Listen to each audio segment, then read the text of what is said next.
Your pet would like to have a word with you. In fact, your dog, cat, bird, horse, fish, even bearded dragon would like to have an entire conversation with you.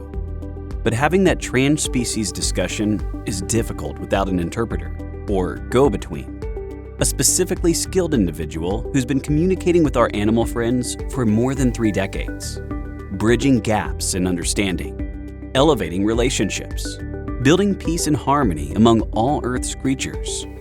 That person is Suzan Vaughn, the Animal Whisperer. In this episode, a weasel in the chicken coop.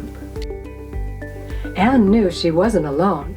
Something was living under a house on her property, though what it was remained a mystery. But her dog Fiona seemed to have made up her mind, repeatedly sniffing in the same patch of ground as if guarding a secret. Anne had a plan, a few clever tricks, and she was about to find out who or what had claimed the space between the floorboards. And we were like, something's living under there, but we couldn't figure out what. Okay. Because it had to be a small, flexible creature. It couldn't be a raccoon or a skunk, not the normal things that we usually have to deal with here, So we knew something was different right away. Okay. And then Fiona, the dog, used to come over here when we'd come out the door, and she would sniff. So we were watchful, and then I sprinkled flour, because that's one of the secrets of finding out what's there, because you can see what the print looks like. Nothing. I got nothing. This guy is so smart. He's cute and smart too. And we were very concerned when he showed up in the chicken coop. What does Thanksgiving dinner look like to a weasel? Well, it doesn't look like gratitude and gathering. It looks like survival. And to a weasel, a plump chicken isn't sentimental, it's sustenance. And that was the dilemma Anne found herself in when she discovered a weasel frequenting the edges of her chicken coop. 2 worlds were brushing up against one another. One animal she loved and cared for, one wild, simply following instinct. She named the weasel Wes, and then she called me. Not to trap him, not to harm him, but to ask a question that required insight. Would Wes be willing to leave Anne's chickens alone? Because when we pause long enough to listen, even conflict becomes a conversation. And sometimes what looks like a problem is simply 2 species trying to survive in the same space. Nice chickens too, very friendly, but we don't expect them to be pets, We just take really good care of them. Excellent. Yeah, hi ladies. So the whole thing with all the ladies is that we feed them so well that the gophers in this area have always been really plump.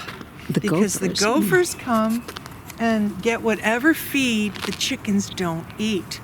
So it's natural, I think, that Wes came here and that we saw him in the coop first.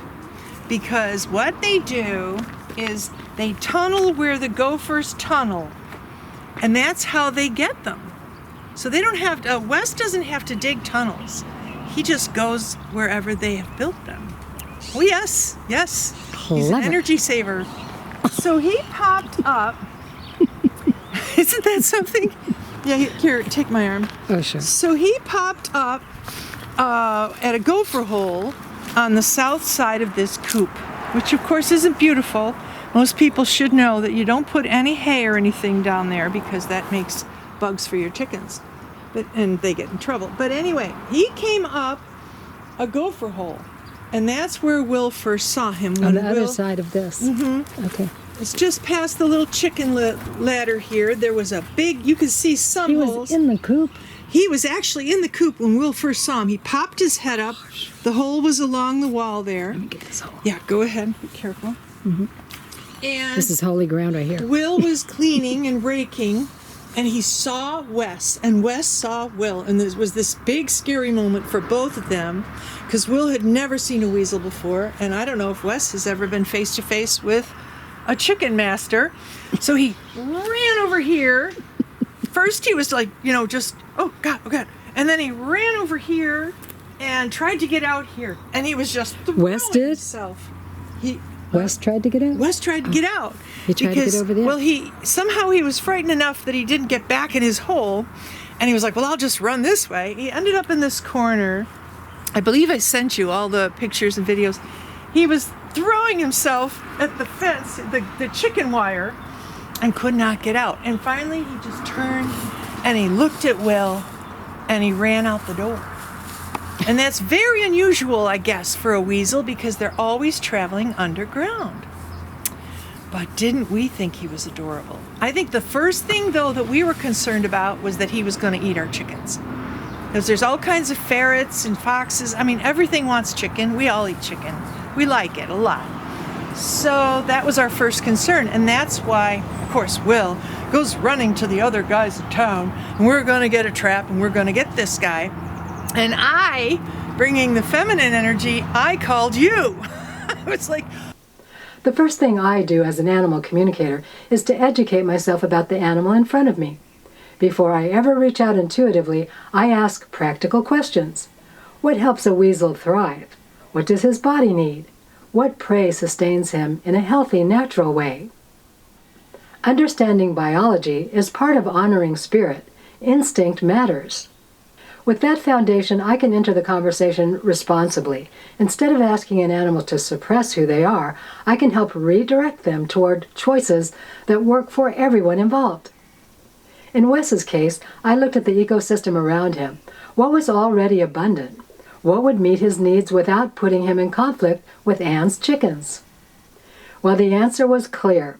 Squirrels were plentiful in the neighborhood, and squirrels are well within a weasel's natural diet.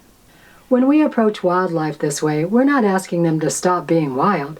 We're helping them remember the options that already exist. I really love Wes, and I really am grateful that nature and the universe sent him because the squirrels were encroaching. After our conversation, Wes never took a single chicken. And remember, he'd already been seen inside the chicken coop. The opportunity had been there. Instead, something shifted.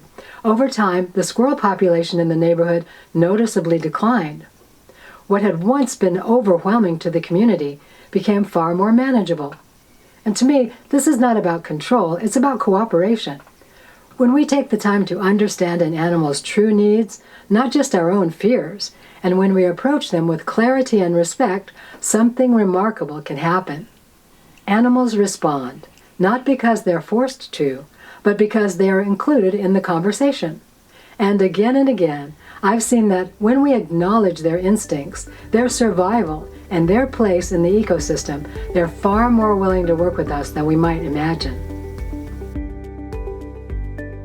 For more episodes in the series, be sure to like, share, and subscribe. To learn all about Suzan Vaughn and her services, visit her website at animalwhisperer.net. Be part of the community by subscribing to her Facebook page, animalwhisperer.net.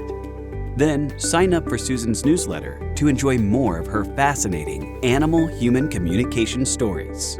So, until next time, join Suzan as she talks to the animals on The Animal Whisperer.